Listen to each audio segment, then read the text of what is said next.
Illustration number 2, payroll accounting illustration number 2 आज हमें करना है। क्या कहता है, सबसे पहले इसमें कुछ चीजें दे रखी हैं वो हम पढ़ लेते हैं, उसके बाद हम इस क्वेश्चन को करेंगे। देखिए जी, कहता है एक सिमिथ एक वर्कर है एबीसी मैन्युफैक्चरर में, और उसको वेजेस दी जाती है, उसको वेजेस दी जाती है 70 रुपए 25 पैसे पर आवर के हिसाब से। उसको 70 रुपीज 25 पैसे पर आवर उसको वेजेस मिलती है। ये कहा गया है क्वेश्चन में आगे कि अगर वो 40 घंटे से ज्यादा काम करता है, एक वीक में, एक सप्ते में 40 घंटे से ज्यादा काम करता है, दैट इज वो more than 8 hours in a day, अगर 8 घंटे पर डे के हिसाब से वो काम करेगा, तो 40 घंटे कितने दिन में बनेंगे? आप कहेंगे सर 5 डेज में बनेंगे, क्योंकि देखिए 5 डेज को अगर हम मल्टीप्लाई करेंगे 8 से तो आएंगे 40 घंटे। सीधी सी बात है, यहां तक तो कोई इशू नहीं होगा। ठीक है, अब हमें समझना ये है कि उसने ये कहा है कि वो 8 घंटे पर आवर के हिसाब से एक दिन में काम करेगा, और उसे कितने दिन काम करना है? 40 घंटे नॉर्मल वर्क है, तो इसका मतलब 5 डेज उसे काम करना है नॉर्मली। 5 डेज में उसको 40 घंटे काम करना है। इसका मतलब उसका जो वर्किंग डेज है एक सप्ते में, वो 5 डेज वर्किंग है। सैटरडे और संडे जो है उसका ऑफ है, सैटरडे संडे उसको काम नहीं करना। कंपनी क्या कह रही है? कंपनी उसको पे करती है 1/2 टाइम्स द रेगुलर रेट। अगर वो 40 घंटे से ज्यादा काम करता है, दैट मीन्स वो ओवर टाइम अगर करता है, तो उस एम्प्लॉय को नॉर्मल वेज रेट का 1.5 टाइम्स, उसको 1.5 गुना ज्यादा दिया जाएगा। क्लियर हो गया? हाँ जी सर, क्लियर हो गया। आगे कहा गया है कंपनी की ये पॉलिसी है कि वो वेजेस का ट्वाइस, ट्वाइस कहने का मतलब डबल, 2 गुना देती है नॉर्मल रेट पर। कब देती है? अगर कोई व्यक्ति सैटरडे, संडे या फिर छुट्टी वाले दिन, हॉलीडे वाले दिन काम करता है, तो इट मींस अगर वो वीकेंड में काम करेगा सैटरडे संडे को, तो उसको डबल रेट मिलेगा नॉर्मल का। या फिर अगर वो किसी छुट्टी वाले दिन, किसी हॉलीडे वाले दिन काम करता है, तब भी उसको डबल रेट मिलेगा जो उसका नॉर्मल रेट है। क्लियर हो गया? जी सर, समझ में आ गया। आगे कहा गया है कि मंथ जनवरी 2020 में, जनवरी मंथ में 2020 में स्मिथ भाई साहब जो है एम्प्लॉय, उसने 22 वर्किंग डेज काम किया है, वो भी 8 आवर्स के हिसाब से। क्लियर? नॉर्मली 22 दिन काम करा है 8 घंटे पर डे के हिसाब से। 16 ओवर टाइम है उसके आवर्स, 16 आवर्स ओवर टाइम है। 1 वीकेंड है, 1 वीकेंड मतलब सैटरडे संडे 2 दिन काम करा है। वीकेंड का मतलब एक वीकेंड में 2 दिन होते हैं, सैटरडे संडे, तो एक वीकेंड मतलब 2 दिन। क्लियर हो गया? अब हमें करना, उसका कैलकुलेट करना है कि हम उसको कितना पे करें। हमें बताना है कि वेजेस ड्यू टू हिम, उसको हम कितना पे करें। क्लियर हुआ? जी सर, क्लियर हो गया। अब इसको करने के लिए क्या करना है हमें? देखिए, सबसे पहले हमें यहाँ पर कुछ चीजें समझनी होंगी। हमें एक चीज तो यहाँ पर निकालनी है, उसका नॉर्मल वेजेस। नॉर्मल वेजेस, तो नॉर्मल वेजेस कैसे निकालेंगे? आप कहेंगे सर नॉर्मल उसने जो काम किया वो किया 22 दिन। नॉर्मल कितने दिन काम करा है उसने? 22 दिन। और एक दिन में कितना काम करा है उसने? एक दिन में नॉर्मली जो करा है उसने 8 घंटे काम करा है। ये समझे? तो ये नॉर्मल काम हुआ उसका या नहीं हुआ? हाँ जी सर, ये तो नॉर्मल हो गया। और उसके बाद उसको जो मिलेगा वो मिलेगा 70 रुपए 25 पैसे पर आवर के हिसाब से। तो ये उसकी नॉर्मल वेज बन जाएगी या नहीं बनेगी? ये चीज क्लियर हो गई है। उसके बाद ओवर टाइम, ओवर टाइम का उसको पैसा मिलेगा। अब ओवर टाइम का कितना पैसा मिलेगा? आप कहेंगे सर उसने 16 घंटे ओवर टाइम किया है, और हम उसको 70 रुपए 25 पैसे का 1.5 गुना दे रहे हैं, 1.5 टाइम्स। ये समझे भाई? 16 घंटे उसने ओवर टाइम किया है, और उसको जो हम काम के पैसे दे रहे हैं वो 70 रुपए 25 पैसे नहीं दे रहे, वो तो नॉर्मल में ही दे रहे थे।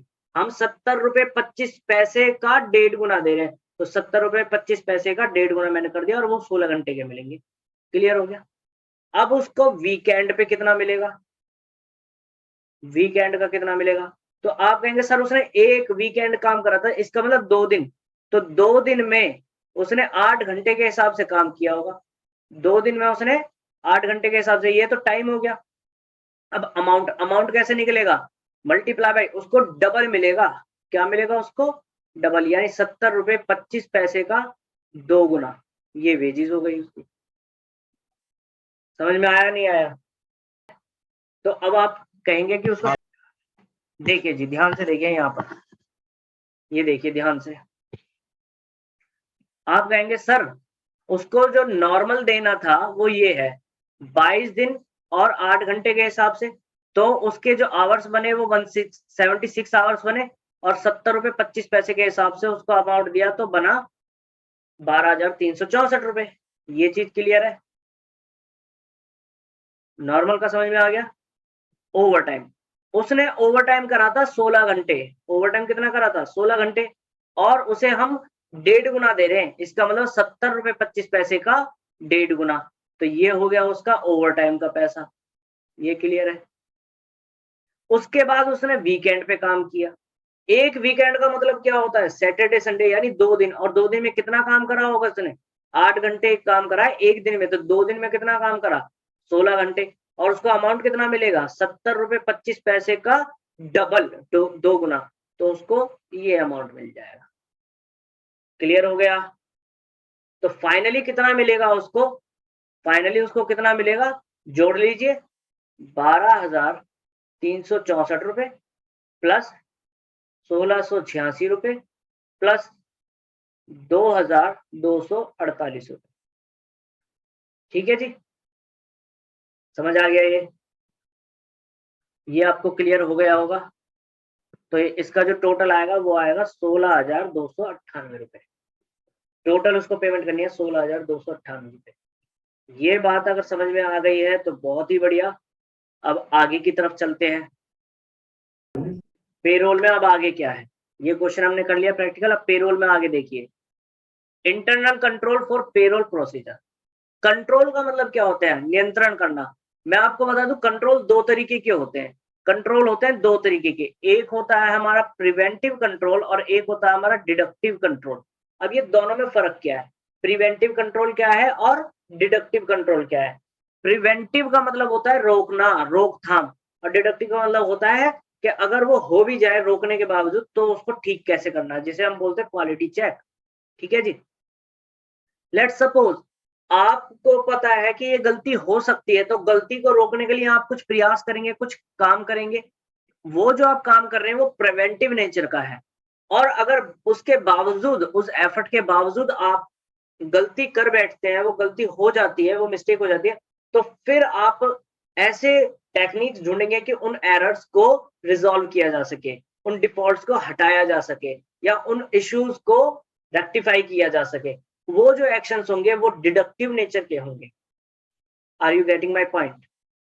प्रिवेंटिव कंट्रोल और डिडक्टिव कंट्रोल, कंट्रोल 2 तरीके का होगा। तो जब देखिए क्या होता है कि जब हम बिजनेस करते हैं तो बिजनेस करते वक्त पॉसिबिलिटीज होती हैं कि गलतियां हो सकती हैं, एरर्स हो सकते हैं। जब हमें एक रिजल्ट पर पहुंचना है तो हम एफर्ट्स करेंगे तो हो सकता है हमसे मिस्टेक्स हो जाए।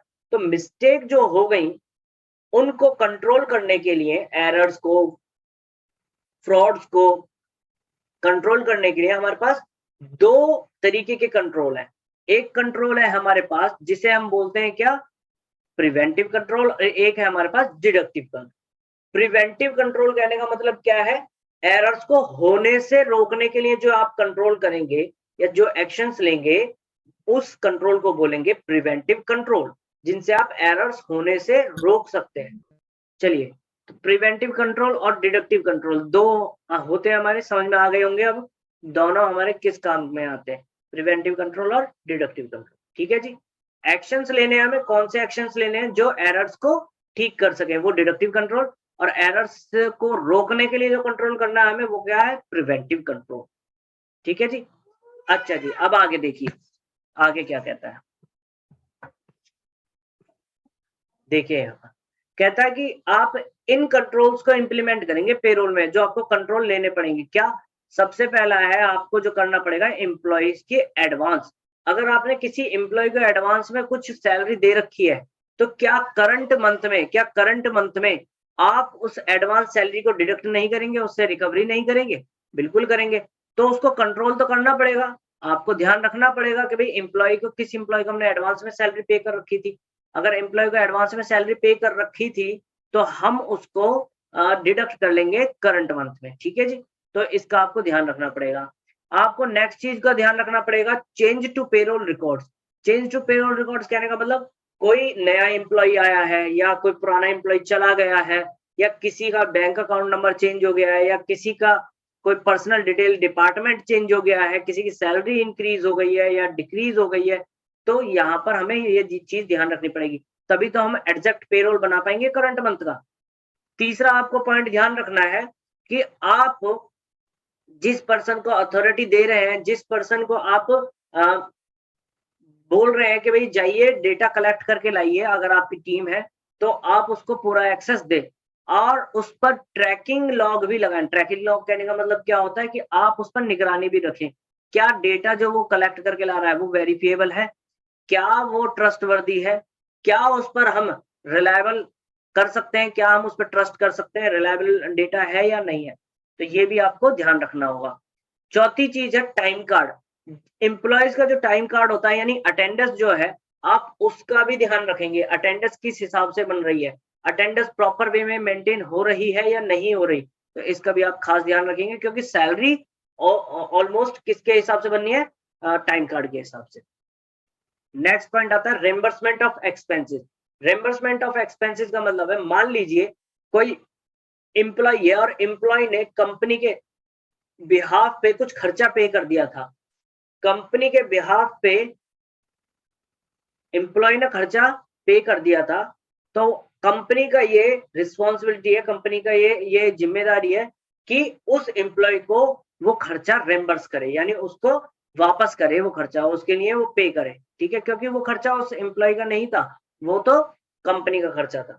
लेकिन एट दैट टाइम कंपनी वहां पर अवेलेबल नहीं थी, या कंपनी उस समय वहां पर ज्यादा एफर्ट नहीं कर पाई, तो एम्प्लॉय ने वो खर्चा पे कर दिया था, लेकिन लेटर ऑन उस एम्प्लॉय को रेम्बर्स कर दिया जाएगा। तो इसका भी ध्यान रखना है। नेक्स्ट चीज आपको ध्यान रखनी है रिकवरी। रिकवरी क्या है कि अगर मान लीजिए किसी एम्प्लॉय की वजह से कोई लॉस हो गया था, या किसी एम्प्लॉय की वजह से कोई नुकसान हो गया, कोई डैमेजेस हो गए, तो उससे रिकवर करना है हमें वो अमाउंट, अगर कंपनी की पॉलिसी है तो, समझे। तो यहाँ पर ये आपको चीजें ध्यान रखनी होंगी। तो आपको ये 6 के 6 पॉइंट क्लियर हो गए होंगे, आई होप। क्लियर है ना जी।